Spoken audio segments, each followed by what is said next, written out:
কয়েকশো কিলোমিটার জমি এরকম আছে যেখানে ফেন্সিংয়ের দরকার আছে। সেই ফেন্সিংয়ের জন্য যখন জমি চাওয়া হচ্ছে, তৃণমূল সরকার দিতে চাইছে না। তৃণমূল ব্যবস্থা করে দিচ্ছে সিস্টেমেটিক্যালি যে কিভাবে আসবে, কিভাবে তার ডকুমেন্টেশন হবে, কিভাবে তাকে এখানকার নাগরিক বানিয়ে এবং ভোটার তৈরি করে ভোটটাকে আমরা এর কাছ থেকে নিয়ে নিচ্ছি। যে কোথাও ধর্মকে হাতিয়ার করে সেটাকে ভোট ব্যাংক বানিয়ে রাজনীতি করে নির্বাচন জেতার পন্থা বিজেপির নয়, এটা তৃণমূল। পয়েন্ট ইজ, ওনাদের পশ্চিমবঙ্গের বাঙালি ক্যান্ডিডেট পেলেন না 2024 নির্বাচনে। তো মাত্র 42টা ব্যক্তিকে দাঁড় করানোর জন্য ওনাদের ইম্পোর্ট করতে হয়েছে অবাঙালি ক্যান্ডিডেট। জয়দা, আজ বাংলায় স্বাগত। প্রথমত যে বিষয়টা প্রথমে রাখবো, যে আমরা দেখলাম এতদিন পর্যন্ত বঙ্গ বিজেপি বা কেন্দ্রীয় বিজেপির স্লোগান ছিল জয় শ্রীরাম, কিন্তু ভোট যত এগিয়ে আসছে 26শে বিধানসভা নির্বাচন, তত দেখলাম স্লোগানটা কিছুটা পাল্টে গেল, জয় মা দুর্গা বা জয় মা কালী। হঠাৎ কি তাহলে হিন্দু বা বাঙালি যারা হিন্দু রয়েছে বা বাঙালির আবেগকে এতদিন পরে কেন্দ্রীয় নেতৃত্ব বা রাজ্য নেতৃত্ব স্পর্শ করতে পারলো, কি মনে হয়? वक्त के साथ हम भगवान नहीं बदलते। পশ্চিমবঙ্গের মানুষ, বাঙালি সনাতনী হিন্দুরা বরাবরই দেখে এসছেন যে তারা বরাবর বলেছে 33 কোটি দেবতা। এবং যখন রাম বা জয় শ্রী রাম আমরা বলছি, আপনি যদি তাদের বাড়িতে গিয়ে দেখেন, তারা 1 ঘন্টা আগে 1 ঘন্টা পরে গিয়ে মা কালীর পুজো দিচ্ছে, মা দুর্গার পুজো দিচ্ছে, সন্ধ্যা আরতি দিচ্ছে, যেখানে মা লক্ষ্মী আছে। তো মা লক্ষ্মীর নাম না নিলে, মা দুর্গার নাম না নিলে, মা কালীর নাম না নিলে সেই মা আমাদের মন থেকে দূরে চলে যাচ্ছে বা দূরে হয়ে যাচ্ছে, এর মানেটা তা দাঁড়ায় না।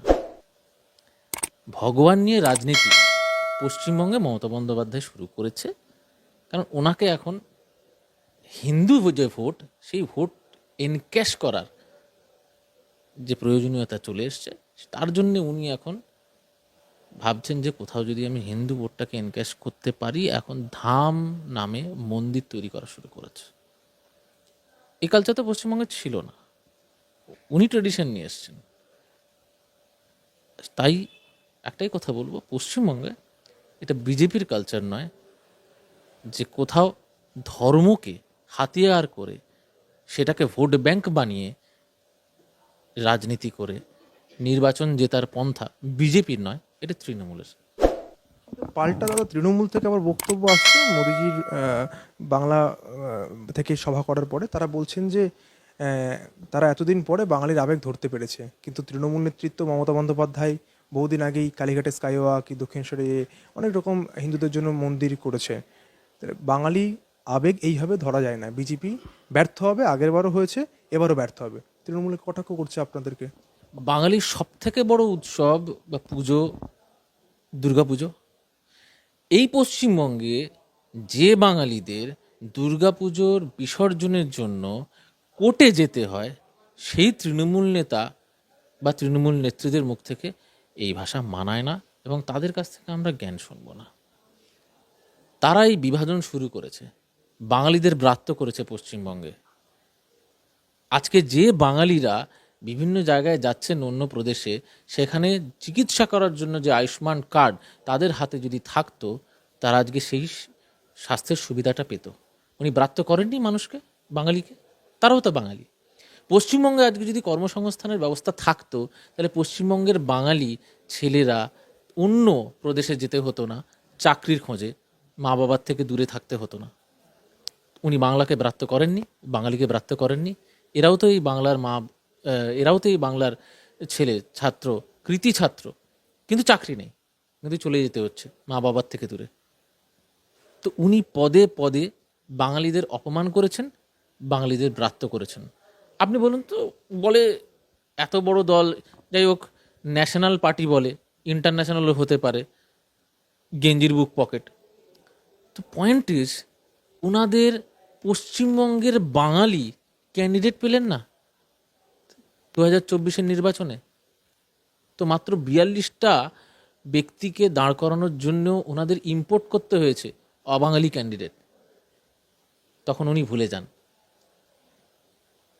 ইভেন কি ওনার সরকারি পদেও বিভিন্ন জায়গায় আমরা দেখেছি বাঙালি কৃতি এবং যাদের এলিজিবিলিটি আছে, তারা ফিট ফর দ্য পোস্ট, তাদেরকে সরিয়ে অবাঙালিদের বসানো হয়েছে।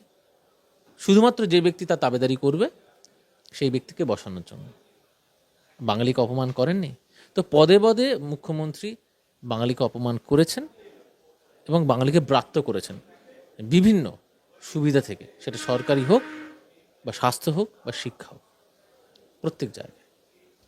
আপনি একটা ভোটের ক্যান্ডিডেটের কথা বললেন তৃণমূলের মধ্যে, তার মধ্যে আমরা যদি দেখি ইউসুফ পাঠান, কীর্তি আজাদের মতন লোকেরা, তারা অবাঙালি।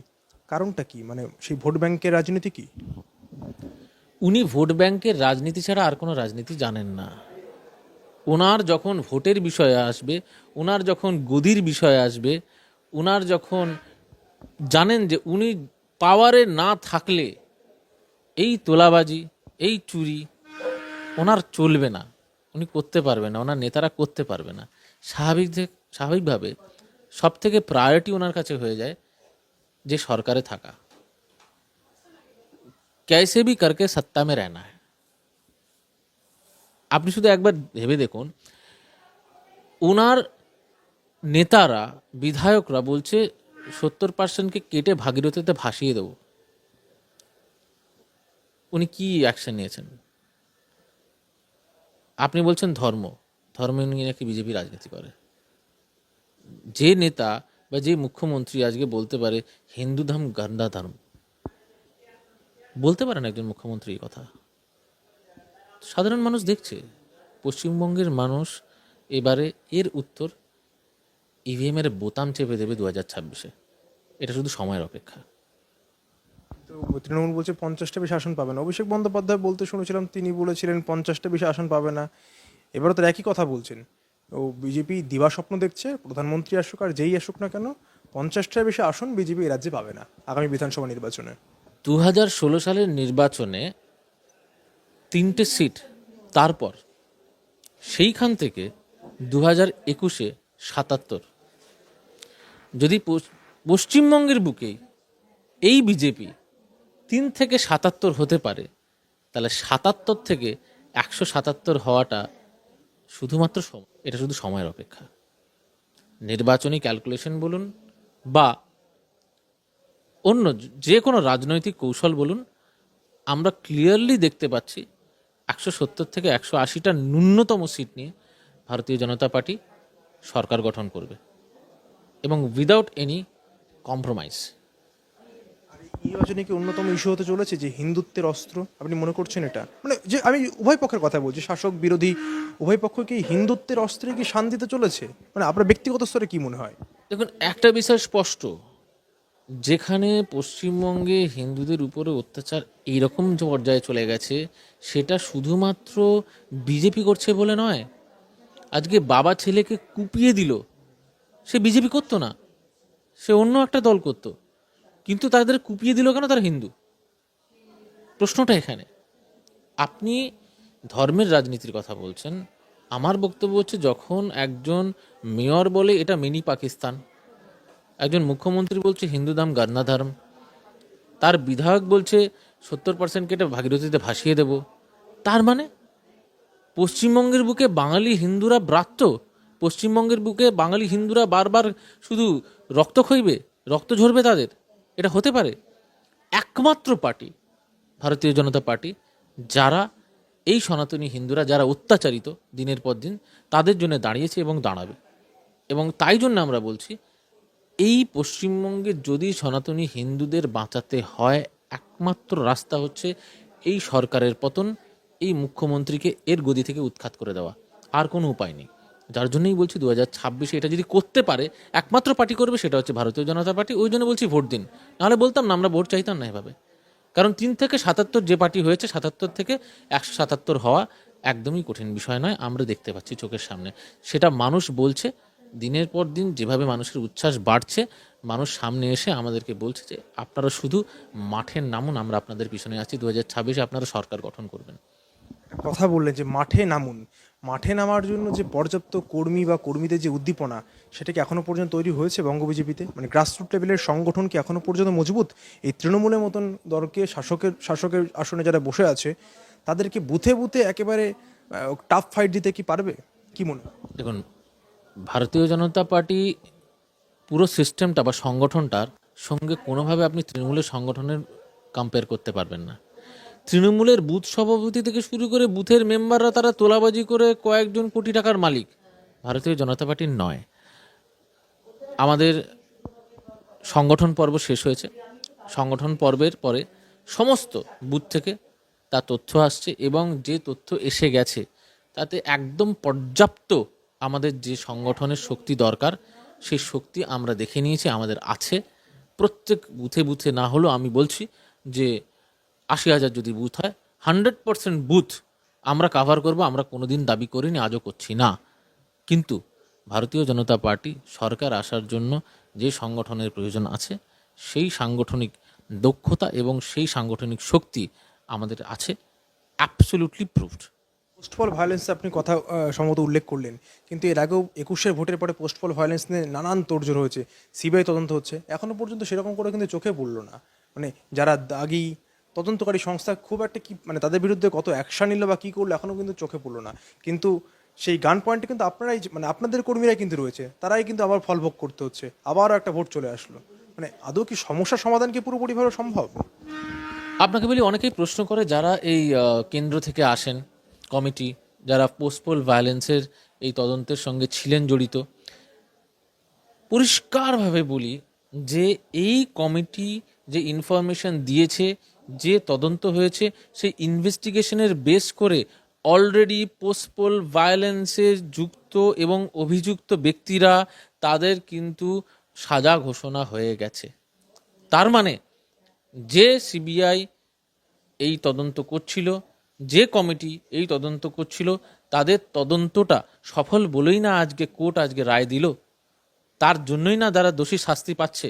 হ্যাঁ, দেরি হয়েছে, নিশ্চিতভাবে দেরি হয়েছে, কিন্তু শুরু হয়ে গেছে, কাজ শুরু হয়েছে।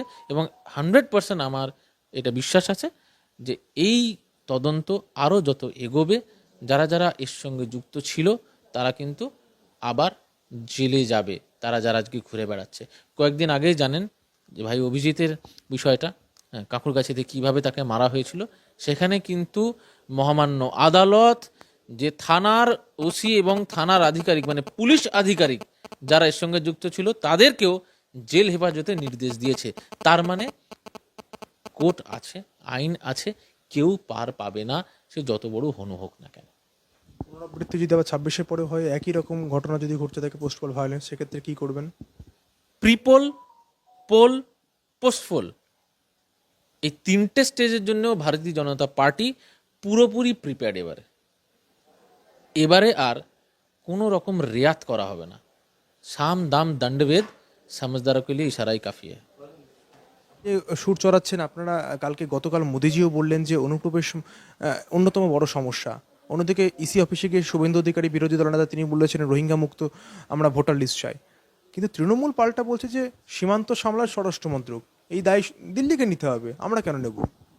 তৃণমূল বিষয়টা ঘুরিয়ে দিতে চাইছে, বারবার যখন বলছে যে এটা সীমান্তের বিষয়টা বিএসএফ এর। একটু জানিয়ে রাখি, কেন্দ্রীয় স্বরাষ্ট্র মন্ত্রক বারংবার লিখিতভাবে তৃণমূল সরকারকে জানিয়েছে যে এখানে জমি দেওয়ার জন্য কয়েকশো কিলোমিটার জমি এরকম আছে যেখানে ফেন্সিংয়ের দরকার আছে।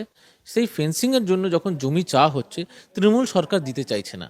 এবং এই বিষয়টা আমি কিন্তু কোট আনকোট বলছি যে স্বরাষ্ট্রমন্ত্রী মাননীয় অমিত শাহজি পার্লামেন্টে দাঁড়িয়ে উনি বলেছেন যে আমি লিখিত বারংবার তৃণমূল সরকারকে যখন বলছি আপনারা জমি দিন, উনি দিতে চাইছেন না। পয়েন্টটা কি, এদের প্ল্যানটা হচ্ছে ফার্স্ট এনারা এই ফাঁকা জায়গাগুলো দিয়ে লোকগুলোকে ঢোকাবে পশ্চিমবঙ্গে। ঢোকানোর পরে ফার্স্ট যেটা করছে আধার কার্ড ফেক বানানো। এই আধার কার্ড ফেক বানানোর জন্য প্রথম দরকার হয় রেসিডেন্সিয়াল সার্টিফিকেট। তৃণমূলের লোকাল পঞ্চায়েত যারা আছে তারা তাদের লেটারেডে এদেরকে লোকাল রেসিডেন্সিয়াল সার্টিফিকেট দিয়ে দিচ্ছে। তার বেসিসে তৈরি হচ্ছে ভোটার কার্ড, আধার কার্ড, রেশন কার্ড, সব কিছু তৈরি করে দেওয়া হচ্ছে। আলটিমেট টার্গেট হচ্ছে এদেরকে এখানকার নাগরিক বানাও, নাগরিক বানিয়ে এইখানকার ভোট ব্যাংক বানাও, যাতে ভোট এরা আমাদের তৃণমূলকে দিতে পারে। এটা কিন্তু একদম প্রুভড। শেখ সাব সে পশ্চিমবঙ্গে দু জায়গায় দুটো বিধানসভায় ভোট দিয়ে দিল, তার দুটো ভোটার কার্ড, সে বাংলাদেশি। আজকে একটা পঞ্চায়েত প্রধান, সে বাংলাদেশি। আজকে নিউটন সে বলছে যে ওইখানকার মন্টুরাম পাখিরা তৃণমূল বিধায়ক, সে নাকি তাকে হেল্প করেছে এখানকার সমস্ত ডকুমেন্ট রেডি করার জন্য। তা পশ্চিমবঙ্গের পরিস্থিতি এই, তৃণমূল ব্যবস্থা করে দিচ্ছে সিস্টেমেটিক্যালি যে কিভাবে আসবে, কিভাবে তার ডকুমেন্টেশন হবে, কিভাবে তাকে এখানকার নাগরিক বানিয়ে এবং ভোটার তৈরি করে ভোটটাকে আমরা এর কাছ থেকে নিয়ে নিচ্ছি। আমরা বলছি, শুধু আমি না, গতকালকে মাননীয় প্রধানমন্ত্রী খুব স্পষ্ট ভাষায় বলে গেছেন যে কেউ কাঁটা তার নিচে দিয়ে এসছে এবং তাদের কাছে যদি ডকুমেন্ট না থাকে তাদের এগেনস্টে আইনগতভাবে যে ব্যবস্থা নেওয়া সেই ব্যবস্থা নেওয়া হবে। একজন ব্যক্তিকেও রেয়াত পাবে না, not even a single person রেয়াত পাবে না। তো এটা আমরা ভুল কোথায় বলছি? আমরা ভোটটা আগে নয়, উনি কিন্তু কালকে স্পষ্ট বলেছেন, বক্তব্যটা শুনবেন ভালো করে, যে this is a matter of national security. So আমরা ওইটাকে প্রায়োরিটি দিচ্ছি। কিন্তু তৃণমূলের কাছে দেশের সুরক্ষার আগে তাদের ভোট ব্যাংক, তাই জন্য দেশের সুরক্ষাকে পায়ের তলায় চেপে দিয়ে মারিয়ে তারা নিজের ভোট ব্যাংকটাকে সিকিউর করার জন্য এই কাজগুলো করে যাচ্ছে একদম সিস্টেমেটিক প্রসেসে। তাদের একটা পুরো সিস্টেম তৈরি হয়ে গেছে, ইকোসিস্টেম আছে পুরো একটা এই পলিসির, কিভাবে আনবে, কিভাবে ভোটার কার্ড বানাবে, ভোটার বানাবে এবং তারা ভোট দেবে। এবং তাদের প্রমাণ আপনারা আগেও পেয়েছেন। ইভেন কি তাদের থানার আইসিরা টাকা নিয়ে প্যাকেজ বানিয়েছে কিভাবে পাসপোর্ট বানিয়ে দেবে, এই অবধি চলছে। বিভিন্ন রাজ্য থেকে ধরা পড়ছে জঙ্গিরা, তাদের যখন জিজ্ঞেস করা হচ্ছে কোথায় ছিলেন, না আমরা পশ্চিমবঙ্গে এই হোটেলে এই গ্রামে ছিলাম দিনের পর দিন। তো আলটিমেটলি যদি দেখেন অন্য কোনো বিজেপি শাসিত রাজ্যে কিন্তু কোথাও এরকম সেফ একটা হাউস বলে মনে করছে না টেররিস্টরা, জঙ্গিরা। কিন্তু জঙ্গিরা মনে করছে মমতা বন্দ্যোপাধ্যায় যেখানে সেফ আমরা সেখানে। পশ্চিমবঙ্গের পরিস্থিতি তাই। তো পশ্চিমবঙ্গের মানুষ বুঝতে পেরেছে তারা জঙ্গিকে আশ্রয় দিতে চায় না, তারা অনুপ্রবেশকারীদের আশ্রয় দিতে চায় না, তারা শান্তিতে থাকতে চায়।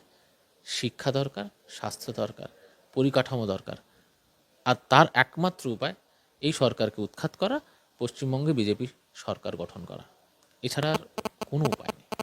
এখান থেকে যদি একটা প্রশ্ন উঠে আসে, আপনি যে ভুয়ো ভোটার বা এই যে রোহিঙ্গা কথা বললেন, যারা অনুপ্রবেশকারী বর্ডার পেরিয়ে এসেছেন, তারা তো শুধুমাত্র এই লাস্ট 1 বছরে ভোট দিয়েছে তা তো নয়, বিগত বছরগুলো তো তারা ভোট দিয়েছে, এটা তো মানবেন। তাহলে নির্বাচন কমিশন কি করলো এতদিন ধরে? আপনারা বারবার অভিযোগ করেন, অভিযোগ জানান, নির্বাচন কমিশন তাহলে কি করলো?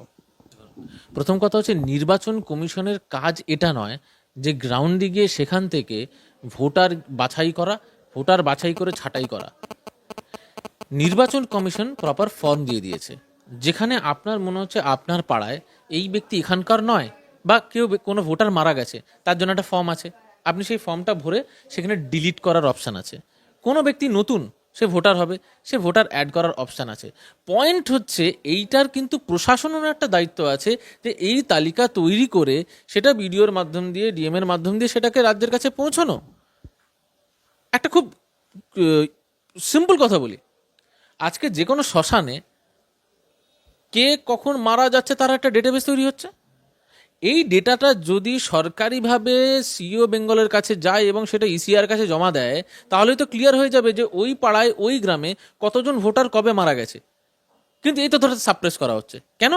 এই তথ্যটাই ওদের লাগবে। নির্বাচনের 1 সপ্তাহ আগে তৃণমূলের পার্টি অফিসে এই লিস্ট চলে যাবে, এই লিস্ট চলে গিয়ে বলবে যে এই এই লোক মারা গেছে, এদের স্লিপগুলো তোরা নিয়ে নিবি, ঠিক দুপুর 3টে 4টে ঠিক এই সময় আমরা এখানে সেটিং করে রাখবো, টোটাল বিজেপি বা অন্য দলের যারা পোলিং এজেন্ট আছে তাদেরকে মেরে বের করে দেবো, ওই সময় ওই ভোটগুলো তোরা দিয়ে চলে যাবি। This is the ecosystem they have build. তৈরি করা, বুথ জ্যাম করা, বুথে ছাপ্পা দেওয়া, এরা পিএইচডি করে রেখেছে। তো এই জন্যই তো লাগছে এই ডেটাগুলো। তো আজকের দিনে যদি এটা সিস্টেমেটিক হতো তাহলে এটা হতো না। তো এর দায় স্বাভাবিকভাবেই প্রশাসনকে নিতে হবে, প্রশাসন তো ব্যবহার করছে।